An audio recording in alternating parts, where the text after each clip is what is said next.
Success is simple when you have a system because people fail but system works. Business की दुनिया बड़ी तेजी से बदल रही है. अगर आप नहीं बदलेंगे तो पीछे छूट जाएंगे. इसलिए जितनी तेजी से दुनिया बदल रही है आपको भी उतनी ही तेजी से बदलना है, फास्ट चलना है, पहले पहुंचना है और मौके का फायदा उठाना है. आज के इस वीडियो में मैं शेयर करूंगी किस तरह से आप अपने बिजनेस को 30 डेज के अंदर ट्रांसफॉर्म कर सकते हैं विद दिस 6 स्टेप्स. तो चलिए let's start. Hello my YouTube family, welcome once again to this episode, जहां पर मैं आपके साथ एक 30 डेज का चैलेंज शेयर करने वाली हूं जिसमें 6 स्टेप्स हैं और इन 6 स्टेप्स को यूज करके आप अपने बिजनेस को 30 दिन के अंदर ट्रांसफॉर्म कर सकते हैं. लेकिन याद रखिए, लाइफ में रिजल्ट्स हमें अपने एक्शन से मिलते हैं, नॉलेज से नहीं. तो अगर सिर्फ नॉलेज लेंगे और उसका कुछ नहीं करेंगे तो आपको ट्रांसफॉर्मेशन नहीं मिलेगा. अगर सच में आप अपने बिजनेस को ग्रो करना चाहते हैं, बिजनेस में ट्रांसफॉर्मेशन चाहते हैं, तो जो नॉलेज मैं आपको इस वीडियो में देने वाली हूं उनको आप अप्लाई कीजिए, उन पर एक्शन लीजिए and then see whether your business transforms और नॉट. जैसा कि मैंने कहा कि बिजनेस की दुनिया बड़ी डायनेमिक है और अभी वो बड़ी ही तेजी से बदल रही है. तो अगर आप अभी भी ट्रेडिशनल वे में ही बिजनेस चला रहे हैं तो now is the right time कि आपको अपने बेल्ट कस लेने हैं, क्योंकि इस दुनिया में तो ट्रेडिशनल वे नहीं चलने वाला है. अब आपको स्ट्रैटेजिकली सब कुछ प्लान करना है, अपने बिजनेस को नए तरीके से रिवैम्प करना है, उसे ट्रांसफॉर्म करना है ताकि इस ज़माने में, नए ज़माने में वो टिके और ग्रो करे. और मेरा और इस चैनल का ऑब्जेक्टिव भी यही है. I am a business coach और मैं बिजनेस ओनर्स की मदद करती हूँ अपने बिजनेस को ग्रो करने में. तो अगर आप एक बिजनेस ओनर हैं और जेन्युइनली आप अपने बिजनेस को ग्रो करना चाहते हैं, एक्सपेंशन चाहते हैं, बिजनेस को स्केल अप करना चाहते हैं, अपना नेटवर्क बढ़ाना चाहते हैं, तो मैं बहुत बहुत स्वागत करती हूँ आपका इस चैनल में. अगर आप पहली बार आए हैं तो सब्सक्राइब ज़रूर कर लीजिए, क्योंकि इस चैनल में मैं आपको आपके लीडरशिप, आपके लाइफ और आपके बिजनेस के ट्रांसफॉर्मेशन रिलेटेड काफ़ी सारा वैल्यू प्रोवाइड करती रहती हूँ. तो चलिए लेट्स स्टार्ट द जर्नी. और इस जर्नी में मैं आपके साथ रहूंगी as a guide, as a coach, एक बड़ी बहन की तरह. तो चलिए आज का वीडियो स्टार्ट करते हैं. और आज के इस वीडियो में मैं आपके साथ 6 स्टेप फॉर्मूला शेयर करूंगी जिससे आप अपने बिजनेस को ट्रांसफॉर्म कर सकते हो, उसे ग्रोथ पाथ पर ले जा सकते हो. तो अगर आपको अपने बिजनेस में ग्रोथ चाहिए तो सबसे पहला जो स्टेप है वो ये है कि आप एक क्लियर विजन और गोल सेट करें. ये सबसे पहला क्राइटेरिया है. देखिए, अगर हम किसी जर्नी में निकलते हैं तो सबसे पहला क्वेश्चन क्या होता है कि हमें जाना कहाँ है. जब हम पहले ये तय कर लेते हैं कि हमें कहाँ जाना है, उसके बाद हम व्हीकल डिसाइड करते हैं कि हमें पैदल जाना है या गाड़ी से जाना है या ट्रेन से या प्लेन से. लेकिन सबसे पहला जो काम है वो है मंजिल तय करना. तो जब आप बिजनेस कर रहे हो तब भी आपको एक मंजिल तय करनी है कि आप अपने बिजनेस को कहाँ ले जाना चाहते हो. That is very very very important. बिना विजन के, बिना गोल के आप कंफ्यूज हो जाओगे. और मैं इसको हमेशा कहती हूँ कोल्लू का बैल, कि हम बिजनेस कर रहे हैं, हर दिन शटर खोल रहे हैं, शटर बंद कर रहे हैं, लेकिन डेली का काम, रूटीन वर्क कर रहे हैं. तो ये उस कोल्लू के बैल की तरह है जो अपने आंखों में पट्टी बांधकर गोल गोल गोल गोल घूमता है. चल तो वो बहुत रहा है लेकिन पहुंच वो कहीं भी नहीं रहा है. तो अगर आप भी अपने बिजनेस के साथ ये कर रहे हैं तो लेट्स चेंज इट. और इसको चेंज कैसे करेंगे? आपको एक विजन सेट करना होगा. आप अपने बिजनेस के साथ क्या अचीव करना चाहते हैं. अभी कुछ दिनों पहले मैं बेला वीटा के जो ओनर हैं आकाश आनंद, उनका एक इंटरव्यू देख रही थी और उन्होंने कहा कि बिज़नेस को स्टार्ट करने से पहले ही मैंने सोच लिया था कि मुझे इतना बिजनेस बनाना है. मुझे नंबर याद नहीं आ रहा है, but what ever the number was, he said कि मुझे पहले ही सोच लिया था मैंने कि मुझे, I think it was 100 crores. He said 100 crores मुझे बनाने हैं. और वो 100 crores जो है मैंने एक जगह पर लिख कर अपने बेडरूम पर चिपका दिया था. That should be the attitude. That is the right way to do business. जब आप बिजनेस करोगे तो यूं ही नहीं करना है कि बस कुछ धंधा स्टार्ट करते हैं. अपने बिजनेस के लिए एक विजन बनाइए. अब ये विजन क्या होता है? अगर मैं इसको बिल्कुल कॉमन लैंग्वेज में बोलूँ, लेमैन लैंग्वेज में, तो ये सपना है, स्वप्न है. तो जैसे हम अपने बच्चों के लिए सपना देखते हैं ना कि बड़ा होकर मेरा बच्चा ये बनेगा, तो वैसे ही आप अपने बिजनेस के लिए भी सपने देखिए कि आप अपने बिजनेस को क्या बनाना चाहते हो. इट्स अ 100 crore कंपनी या फॉर्च्यून 500 कंपनी, व्हाटएवर जो आपके सपने हैं वो आप बनाओ, विजन बनाओ और वो ड्रीम जो है उसको अपने आंखों के सामने रखो. That is number 1. अब जब आपका विजन सेट हो गया उसके बाद आपको अपने गोल्स बनाने हैं, लॉन्ग टर्म और शॉर्ट टर्म. तो लॉन्ग टर्म जो भी आपका गोल होगा, और याद रखिए आपके गोल्स जो हैं वो स्पेसिफिक होने चाहिए और टाइम बाउंड होने चाहिए.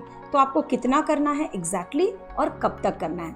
बहुत बार हम कहते हैं मुझे बहुत बड़ा बिजनेस बनाना है, मुझे बहुत बड़ी कंपनी बनानी है. That's not enough. आपको एक स्पेसिफिक गोल लेना होगा. तो फॉर एग्जाम्पल आप कहते हैं कि मुझे अपने स्टार्टअप को 10 करोड़ पे ले जाना है with in 3 years। That is a specific goal. अब वो आपके लिए अचीवेबल होना चाहिए, रियलिस्टिक होना चाहिए, बट आपने एक टाइम फ्रेम दे दिया कि 3 साल के अंदर मुझे 10 करोड़ में पहुंचना है। That becomes your smart goal. Vision और गोल्स आपके बन गए। अब आपको सेकेंड स्टेप में करना है स्ट्रैटेजीज बनानी है। Strategies and action plan. Strategies कैसे बनती हैं? स्ट्रैटेजीज को हिंदी में हम रणनीति कहते हैं, यानी कि जैसे वॉरफेयर डिज़ाइन किया जाता है वैसे। तो बिजनेस का वर्ल्ड भी युद्ध जैसा ही है, काफ़ी कट थ्रोट कंपटीशन है, शत्रु आपके हर जगह पे है। स्ट्रैटेजीज जब आप बनाते हो तो आपको वॉरफेयर की तरह ही बनाना है। काफ़ी सारी चीज़ों को आपको कंसिडर करना है। जैसे आप स्ट्रैटेजीज जो है वो इंट्यूशन के ऊपर, गट फीलिंग के ऊपर नहीं बना सकते, आपको डेटा के आधार पर बनाने हैं। तो आपको थोड़ा रिसर्च करना है अपने मार्केट पर। कौन से कंपिटिटर्स हैं आपके, बड़े कंपिटिटर्स, छोटे कंपिटिटर्स, वो क्या केटर कर रहे हैं आपके कस्टमर्स को, कस्टमर्स उनके पास क्यों जा रहे हैं, आपके कस्टमर्स की नीड्स क्या है। अगर आपके कस्टमर्स आपके पास आएंगे तो उनको क्या एडवांटेज मिलेगा, कंपिटिटर्स से आप अपने आप को अलग कैसे करोगे, जिसको हम यूएसपी या यूनिक सेलिंग प्रपोजिशन कहते हैं। ये सारी चीज़ों पर जब आप काम करोगे तो आप मोटा मोटा स्ट्रैटेजी डेवलप कर पाओगे। और इसके बाद आता है action plan. According to your strategies आपको प्लानिंग करनी है। अगर किसी भी ड्रीम के साथ, किसी भी गोल के साथ कोई एक्शन प्लान नहीं हो तो वो दिवा स्वप्न है, एनर्जी का वेस्टेज है। लेकिन जब आप अपने विजन को, अपने गोल्स को एक्शन प्लान के साथ कनेक्ट कर देते हो तो उसमें एनर्जी आ जाती है और वो रियलिटी में बनने के चांसेस उसके बहुत ज़्यादा बढ़ जाते हैं। तो always back up your dreams, your goals with action plans.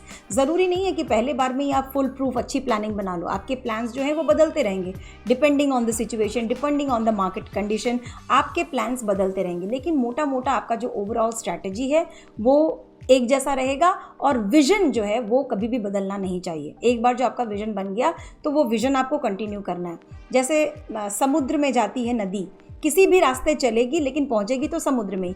तो विजन जो है वो समुद्र है, आपको वहीं पहुंचना है। आप अपनी स्ट्रैटेजी को थोड़ा बहुत चेंज करेंगे, प्लान्स को चेंज करेंगे, अडॉप्ट करेंगे सिचुएशन के साथ और फाइनली अपने विजन तक पहुंचेंगे। That's should be the mindset. Now coming to the third step. और थर्ड स्टेप है टीम बिल्ड करना। तीसरा काम आपको करना है कि आपको एक बहुत अच्छे लोगों की टीम बनानी है। तो आप ये बात समझ सकते हैं कि अगर आपको ग्रो करना है, बिजनेस को बड़ा करना है, एक्सपैंड करना है, उसके ब्रांचेस खोलने हैं, तो आप अकेले तो हर जगह नहीं जा सकते। आपके पास तो 24 घंटे ही हैं, आपकी तो एनर्जी भी लिमिटेड है, तो आपको और लोगों की ज़रूरत पड़ेगी। तो आपको अब प्लानिंग से अपनी एक टीम बनानी है, ऐसे लोगों की टीम जो आपके विजन को अचीव करने में आपकी मदद करें। अब यहाँ पर एक गलती काफ़ी बार होती है कि हम स्किल्स के हिसाब से लोगों को चुनते हैं। जैसे आपको एक डिज़ाइनर चाहिए तो आपने देख लिया कि इसने डिज़ाइनिंग का कोई कोर्स किया है कि नहीं, इसके एक्सपीरियंस क्या है, या आपको फाइनेंस में कोई बंदा चाहिए तो आप डिग्री देख लेते हो। लेकिन आप हमेशा याद रखिए स्किल सेट के साथ साथ आपको माइंडसेट का भी ध्यान रखना है। तो जब लोगों की आप हायरिंग करते हैं तो उनकी स्किल सेट तो देखिए, बट साथ ही साथ उनका एटीट्यूड भी देखिए, उनका माइंडसेट भी आपको देखना है। क्या वो भी आपके विजन को लेकर उतने ही एक्साइटेड हैं जितने आप हैं? क्या वो लर्न करने की, अडॉप्ट करने का एटीट्यूड रखते हैं? ये बहुत ज़रूरी है देखना। बहुत सालों पहले मैंने शिव खेड़ा जी को कहते हुए सुना था कि people get hired for their qualification but they get fired for their attitude. तो अगर आपको एक अच्छी टीम बनानी है तो आपको ऐसे बंदे हायर करने हैं जिनमें एक्सपर्टीज तो हो ही, स्किल सेट तो हो ही, साथ ही साथ एक अच्छा माइंडसेट भी हो, एक पॉजिटिव ग्रोथ ओरिएंटेड माइंडसेट होना चाहिए जो आपकी कंपनी के रंग में रंग सके। वैसे लोगों को आपको हायर करना है और ये लीडरशिप का ही रोल होता है। इसी वजह से लीडर को खुद पर बहुत सारा काम करना होता है। एज अ बिजनेस ओनर आपको अपने लीडरशिप पर काम करना है, क्योंकि ये टीम आप बना रहे हो और टीम बनाना बिजनेस ओनर का हाई इम्पैक्ट वर्क होता है। आपकी टीम ही ये डिसाइड करती है कि आपकी कंपनी कितने फास्ट अपने विजन को अचीव करेगी। तो ये एक बहुत इम्पॉर्टेंट वर्क है, इस पर आपको टाइम लगाना होगा, इसके पीछे सिस्टम डेवलप करना होगा और इसके लिए बहुत ज़रूरी है कि बिजनेस ओनर को खुद पहले अपने विजन की, अपने वैल्यूज़ की काफ़ी क्लैरिटी हो, क्योंकि उसके बाद ही आप इंटरव्यू में ऐसे क्वेश्चंस पूछेंगे जिससे आप स्क्रीन आउट कर सको कि कौन सा बंदा आपकी कंपनी के लिए अच्छा रहेगा और कौन नहीं। सो आपको अपने विजन और अपने वैल्यूज़ में क्लैरिटी लानी है और उसके हिसाब से आपको टीम बिल्ड करना है। Now the fourth step is communicate your vision to your team. तो आपने अच्छे लोगों की एक टीम बना लिया, आपने एक्सपर्टीज़ ले लिया और आपने देखा कि लोगों में एटीट्यूड भी अच्छा है। अब आपको अपने विजन, अपनी स्ट्रैटेजीज़ के बारे में लोगों को कम्युनिकेट करना है। आपकी वैल्यू सिस्टम क्या है, क्योंकि वैल्यू सिस्टम जो है वो फाउंडेशन होता है ऑर्गेनाइजेशन का। तो आपको अपने वैल्यूज़ और अपना विजन अपनी टीम को कम्युनिकेट करना है। और कम्युनिकेट से मैं ये नहीं कह रही हूँ कि आप उनको भाषण दो या सिर्फ बोलो, बल्कि हम लोगों को लीड करते हैं थ्रू आवर एक्शन। तो आपके एक्शन से भी आप काफ़ी सारी चीज़ें कम्युनिकेट करते हो। जैसे मान लीजिए कि आपका वैल्यू सिस्टम है सुप्रीम क्वालिटी, जैसे कि एप्पल, स्टीव जॉब्स का एक बहुत बड़ा वैल्यू सिस्टम था कि उनको अच्छी क्वालिटी की चीज़ें ही यूज़ करनी है, चाहे प्रीमियम प्राइस हो, लेकिन वो लो क्वालिटी की चीज़ें नहीं यूज़ करेंगे। तो उन्होंने हर जगह पर इस वैल्यू को प्रधानता दी और इसकी वजह से एप्पल का एक ऐसा इमेज बन पाया है कि एप्पल के जो प्रोडक्ट्स हैं वो प्रीमियम होते हैं, क्वालिटी प्रोडक्ट्स, क्वालिटी पार्ट्स ही उसमें यूज़ होते हैं। तो ये लीडर का काम होता है कि वो अपना वैल्यू सिस्टम और अपना विजन अपनी टीम को कम्युनिकेट करे थ्रू बोलकर या थ्रू देयर एक्शंस, ताकि उनकी पूरी टीम उस चीज़ से अलाइंड हो और साथ में ऑर्गेनाइजेशन एक साथ काम करे। अदरवाइज़ क्या होता है कि रैंडम काम होता है, इधर जो ओनर है वो कह रहे हैं कि मुझे सुप्रीम क्वालिटी चाहिए और नीचे लेवल पर आप देखोगे कि वो पैसे कटिंग करने के लिए कुछ डबल स्टैंडर्ड यूज़ कर रहे हैं। तो आपको बहुत ही क्लियरली कम्युनिकेट करना है कि किन वैल्यू सिस्टम के ऊपर ऑर्गेनाइजेशन काम करेगी, किस तरह से काम करेगी, कहाँ पहुँचना है। नाउ द फिफ्थ स्टेप होता है टीम एम्पावरमेंट का। आपको पता है बहुत आसान होता है अच्छे लोगों को चुनकर अपनी संस्था में ले आना, पर उससे कहीं ज़्यादा डिफ़िकल्ट होता है अच्छे टैलेंटेड लोगों को टीम में साथ काम करवाना, क्योंकि वहाँ कंपटीशन आ जाता है, लोग एक दूसरे से लड़ते हैं, बहुत सारे इमोशंस होते हैं, क्योंकि हम सब इंसान हैं, बॉट्स नहीं हैं, आर्टिफिशियल इंटेलिजेंस रोबोट्स नहीं हैं। तो ये भी बहुत ज़रूरी है कि आप अपने टीम को एम्पावर करें। हर एक बंदे को कुछ मिलना चाहिए, जो हम कहते हैं ना कि हर एक इंसान में एक एंटीना होता है, WIIFM, what's in it for me, मेरे लिए क्या है। तो अगर मैं आपकी संस्था में काम कर रही हूँ एज एन एम्प्लॉय, तो मुझे पता होना चाहिए कि यहाँ पर अगर मैं अपना बेस्ट दूँ तो इससे मुझे क्या फ़ायदा होगा। और ये आपका काम है अपने एम्प्लॉय को समझाना कि अगर आप यहाँ पर काम करते हो so this will be your profit. और हर एक बंदा जो है वो अलग अलग चीज़ों से मोटिवेटेड होता है। किसी के लिए मे बी इंसेंटिव्स बहुत बड़ी बात होती है, किसी के लिए रिकग्निशन, रिवॉर्ड्स बहुत बड़ी बात होती है। अब आपको मैं एक छोटा सा एग्जांपल दे रही हूँ मैं अपने ही लाइफ से। जब मैं अपने मेंटोर की टीम में काम करती थी और मैं अपने सर को जब असिस्ट करती थी, तो उन्होंने क्या किया, धीरे धीरे कुछ कुछ काम मुझे देना स्टार्ट किया। He started delegating his work.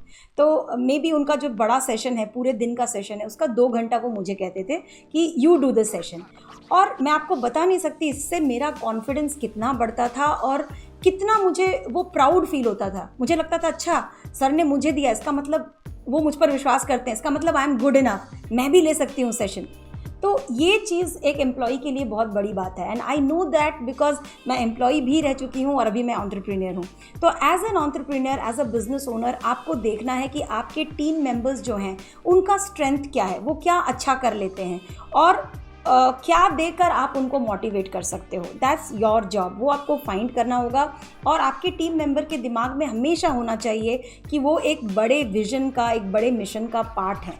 Otherwise that becomes a day to day job. उसमें वो बोर हो जाएंगे, फिर दूसरी जॉब ढूंढेंगे। अगर आप चाहते हैं कि लोग आपके साथ टिके रहें तो आपको उनको एक बड़ा पिक्चर दिखाना होगा कि दिस इज़ आवर विजन, हम एक मिशन में हैं और आपका ये कंट्रीब्यूशन है, यू आर इम्पॉर्टेंट। कहते हैं ना कि हर एक इंसान चाहता है कि उसे भी थोड़ी इंपॉर्टेंस मिले। तो आप अपने टीम मेंबर्स को इम्पॉर्टेंट फील कराओगे तो वो आपके साथ रेवोल्यूशन में जुड़ेंगे। And this is the policy जो आप पीछे जाकर किसी भी बड़े से बड़े लीडर में देखो, चाहे वो पॉलिटिकल लीडर हो या रिलीजियस लीडर हो, जब लोगों को उन्होंने अपने वैल्यू सिस्टम से अलाइन किया और उनको इम्पॉर्टेंट फील कराया, उनको तवज्जो दी, वर्दी फील कराया, तो लोगों ने ब्लाइंडली उनको फॉलो किया। And that's one secret of building teams.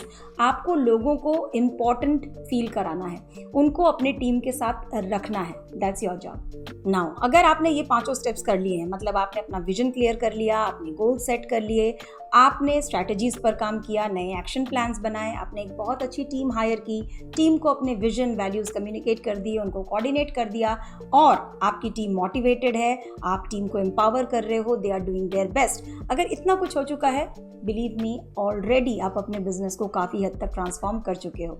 अब जो लास्ट स्टेप है that is just a cherry on the top, लेकिन इसके बिना आपका चलेगा भी नहीं। और वो ये है कि आपको अपने बिजनेस में, अपनी संस्था में टेक्नोलॉजी यूज़ करनी है। देखिए, टेक्नोलॉजी इतनी तेज़ी से बढ़ रही है जो पहले नहीं बढ़ती थी। अगर आप 80s 90s या इवन 2000s की बात करो तो पहले इतना ज़्यादा टेक्नोलॉजी बदलता नहीं था। एटलीस्ट 10 साल 15 साल तो एक साथ चलता था। और अभी सिचुएशन ऐसा है, स्पेशली कोरोना के बाद, कि डिजिटलाइजेशन, AI, ये सारी चीज़ों ने आकर रिवोल्यूशनाइज कर दिया है। Business world has completely changed.